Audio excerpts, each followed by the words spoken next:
गुरु प्यारी सात संगत जी, आप सभी को प्यार भरी राधा स्वामी जी। हमारे YouTube चैनल पर आप सभी का स्वागत है। आज जो साखी हम आपको सुनाने जा रहे हैं, कृपया अंत तक जरूर सुने। बाबा जी ने आज की वाणी में फरमाया है, एक बार माता लक्ष्मी क्षीर सागर पर भगवान विष्णु के पैर दबा रही थी। तो पैर दबाते दबाते माता लक्ष्मी ने भगवान विष्णु से कहा, प्रभु, आज मेरे मन में 3 प्रश्न उठ रहे हैं। यदि इन तीनों प्रश्नों के उत्तर देकर आप मुझे संतुष्ट करेंगे तो मेरे मन को बहुत शांति मिलेगी। तब भगवान विष्णु कहते हैं, हे देवी, आखिर तुम्हारा कौन से 3 प्रश्न हैं?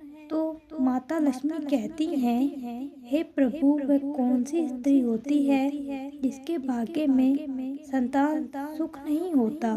दूसरा प्रश्न, कि कौन सी स्त्री समय से पहले विधवा होती है? और मेरा तीसरा प्रश्न, कि कौन श्रृंगार करने से स्त्री को स्वर्ग में रहना प्राप्त होता है? दोस्तों, तब भगवान विष्णु कहते हैं कि हे लक्ष्मी, यह तुम्हारे तीनों प्रश्न बहुत ही ज्यादा महत्वपूर्ण हैं। जो भी व्यक्ति इन तीनों प्रश्नों के उत्तर समझकर इसे प्राप्त ज्ञान को अपने जीवन में उतार लेता है, उसे जीवन में सुख की प्राप्ति होती है।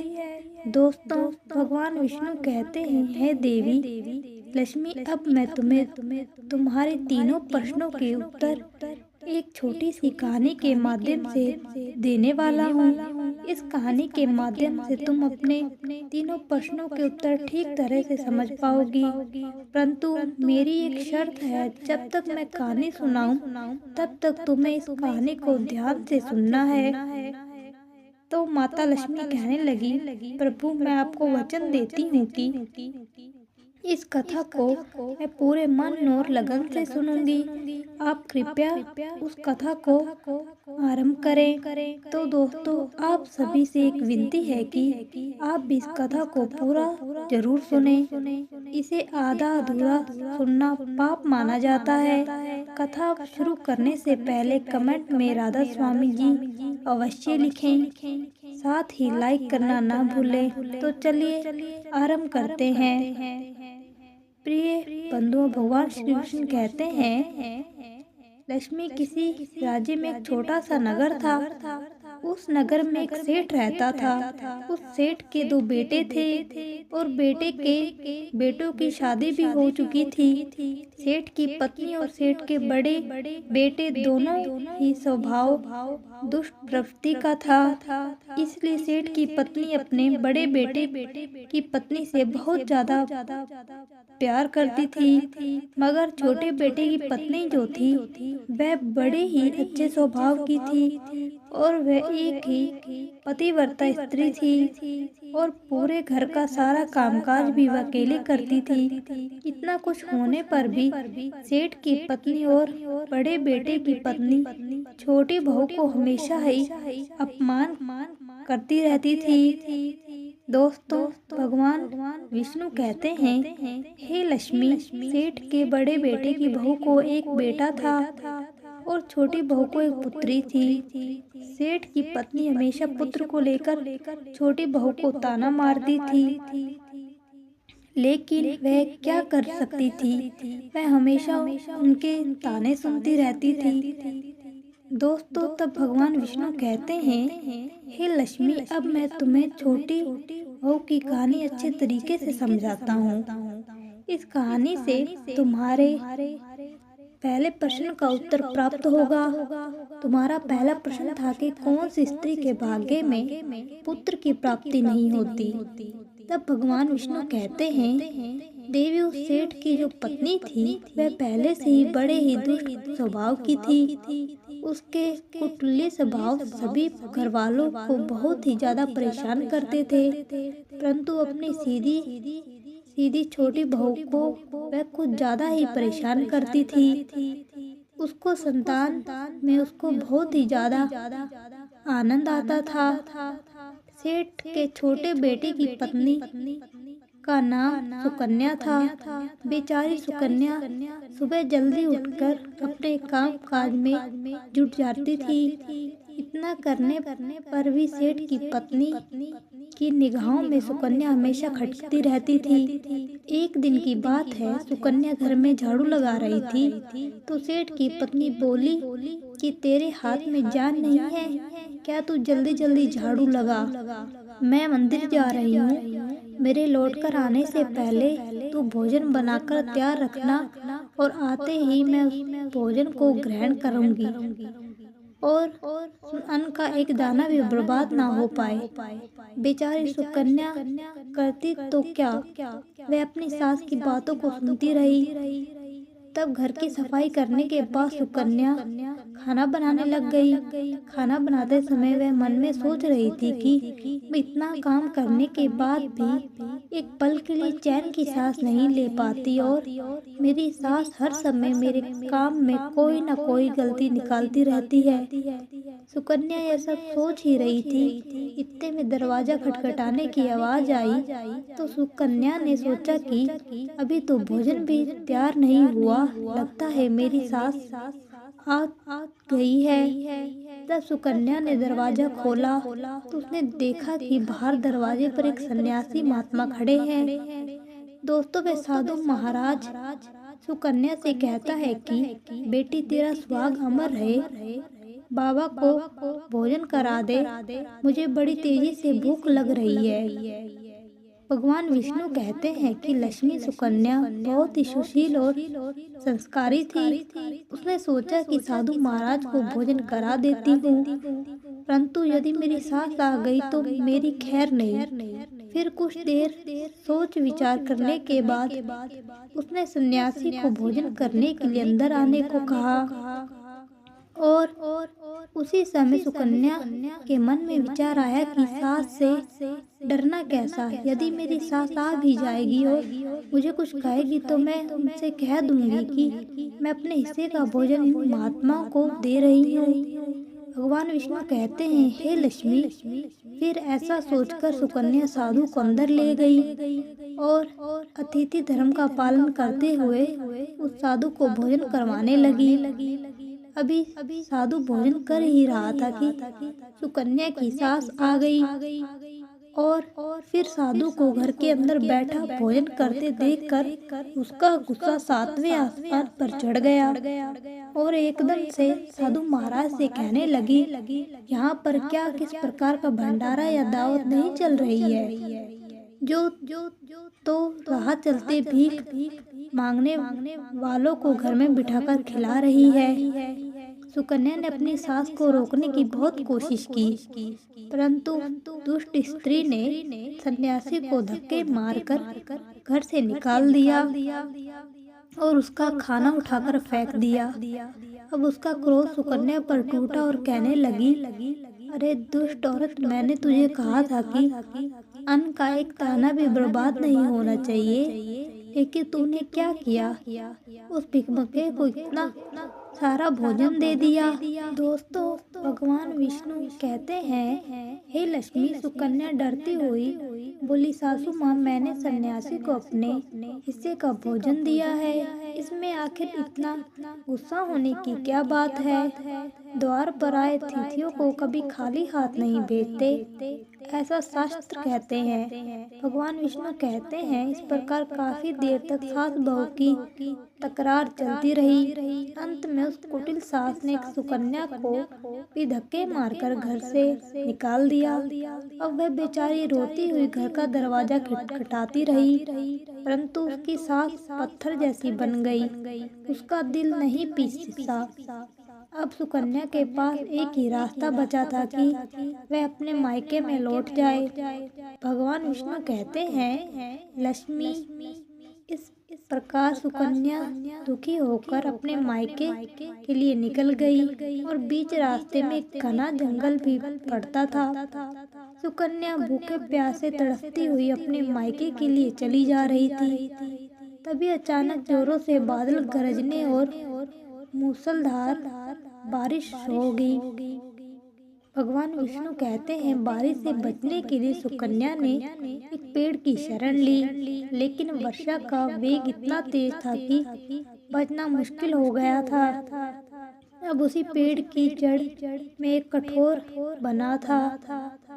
सुकन्या यह सोचकर उसमें घुस गई कि बारिश रुकने के बाद वह बाहर निकल आएगी और जब तक वर्षा हो रही है वह कठोर के अंदर बारिश से अपनी सुरक्षा कर सकती है।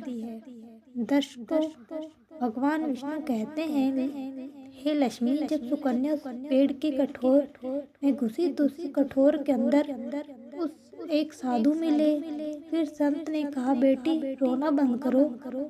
मुझसे मालूम है कि तुम्हारे घर वाले तुम्हारे अनादर इसलिए करते हैं कि वह दुष्ट प्रवृत्ति के हैं और तुम्हें ताना इसलिए मारते हैं तुम्हारी जेठानी को पुत्र की प्राप्ति है और तुम्हें अभी तक पुत्र की प्राप्ति नहीं हुई, इसलिए तुम चिंता मत करो। मैं तुम्हें एक पर्ची देता हूँ। इस पर्ची में जो उपाय लिखा है उसे पूरी निष्ठा से करना और फिर एक गुणवान पुत्र प्राप्ति होगी। इस प्रकार वह संत महात्मा पर्ची देकर वहां से चले गए। उधर जब वर्षा बंद हो गई तो सुकन्या को ढूंढता हुआ उसका पति वहां पर पहुंच गया। फिर सुकन्या मायके ने जाकर उसी जंगल में कुटिया बनाकर रहने लगी। भगवान विष्णु कहते हैं, हे लक्ष्मी, एक दिन की बात है, सुकन्या को पुत्र का ख्याल आया और सोचने लगी, यदि मेरे पास भी एक पुत्र होता तो ससुराल में मेरी भी इज्जत होती। वह ऐसा सोच ही रही थी कि उसे संत की दी हुई वह पर्ची याद आ गई और जब सुकन्या ने पुत्र प्राप्ति के लिए उस पर्ची को पढ़ा तो उसमें लिखा था कि बेटी, पुत्र प्राप्ति के लिए हमेशा स्त्री को रात्रि के समय पुरुष के बाईं तरफ सोना चाहिए। ऐसा करने से कुछ समय बाद में बाई और लेटने से नाक का दाया स्वर और दाहिनी करवट लेने से नाक का बायां स्वर चालू हो जाता है और फिर जब भी पुत्र प्राप्ति की इच्छा हो तो उस स्थिति में मिलन से पहले यह निश्चित कर लेना चाहिए कि पुरुष का दाया स्वर चलने लगे और स्त्री का बायां स्वर चलने लगे। उसी समय गर्भ धारण किया जाना चाहिए। ऐसा करने से निश्चित है कि पुत्र की प्राप्ति हो और इसके विपरीत नाक के स्वर चलने से पुत्री की प्राप्ति होती है।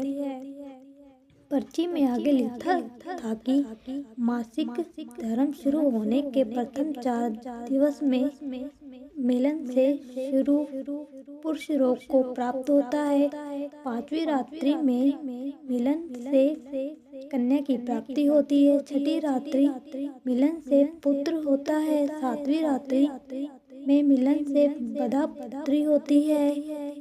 8वीं रात्रि मिलन से पुत्र होता है। 9वीं रात्रि में मिलन से पुत्री होती है। 10वीं रात्रि में से मिलन अति श्रेष्ठ पुत्र होता है।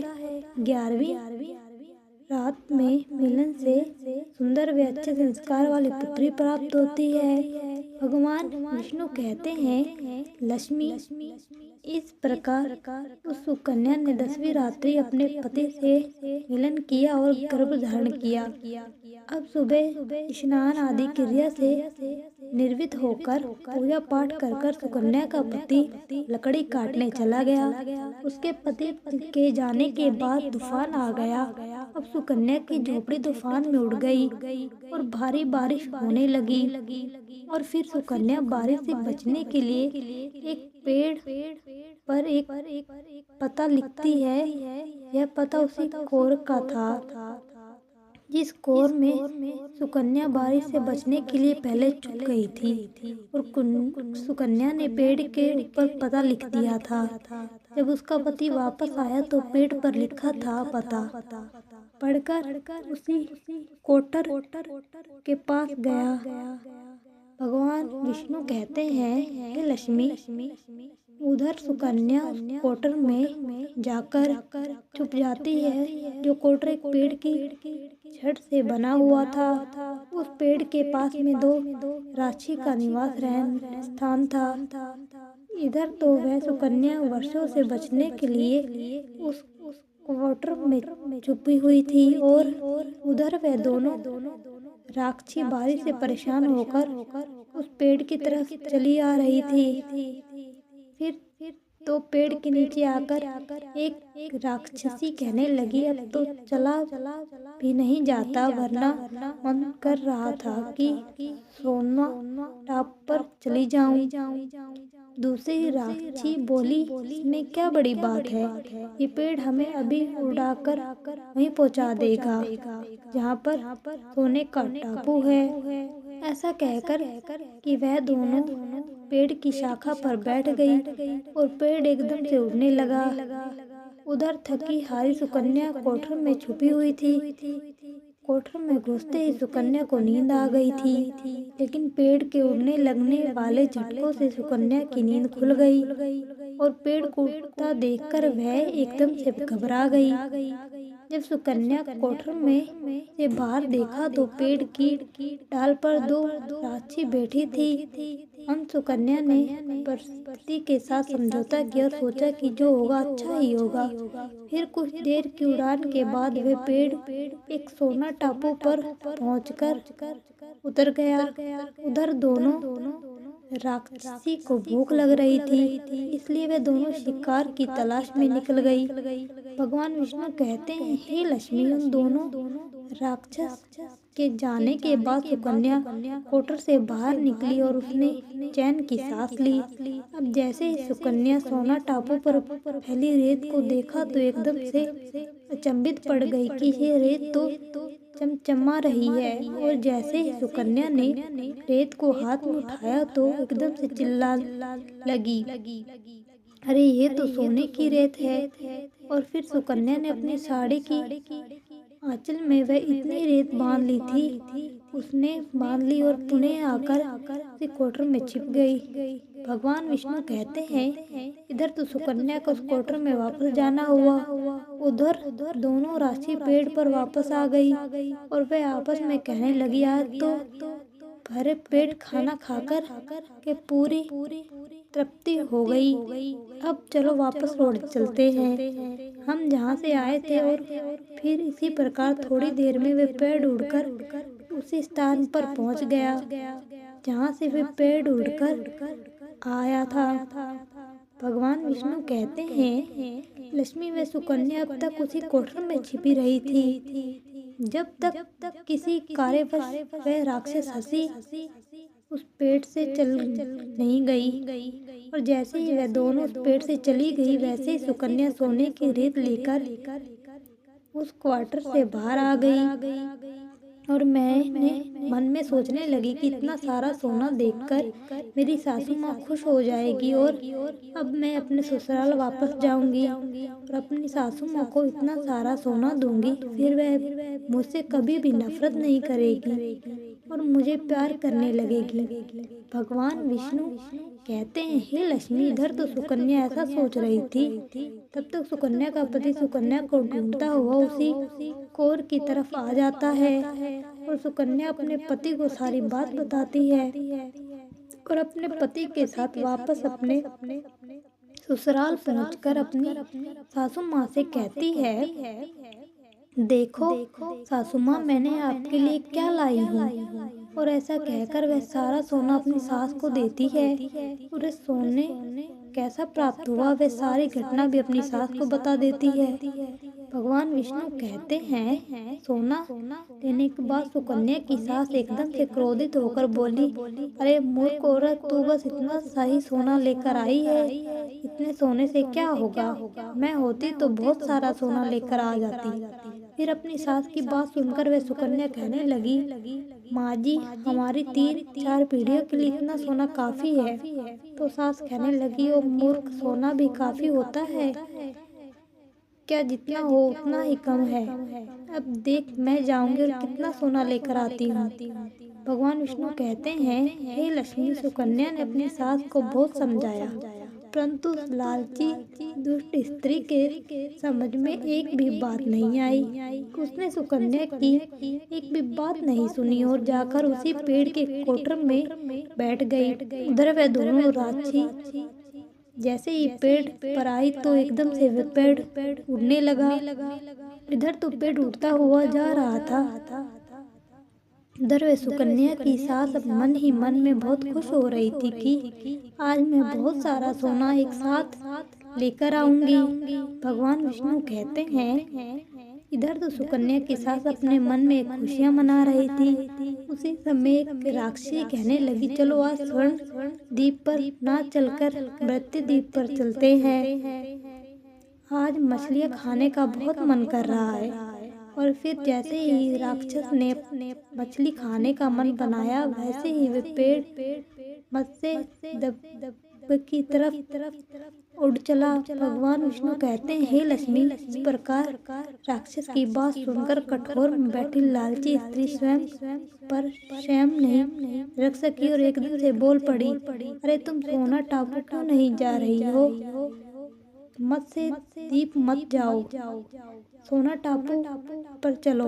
अब जैसे ही उस लालची स्त्री इतनी आवाज दी तो राक्षस इसमें कोई जरूर छिपा बैठा है और उन्होंने एकदम से जैसे ही कोटर में प्रवेश किया और फिर जैसे ही उन दोनों राक्षसी लालची स्त्री को देखा तो एकदम से उसे उठा पेड़ से नीचे फेंक दिया। धरती पर गिरते ही उस लालची स्त्री की मौत हो गई। अब जैसे ही सूचना उसके घर वालों को मिलती है तो स्त्री का पति यानी सुकन्या का ससुर सुकन्या के पास जाता है।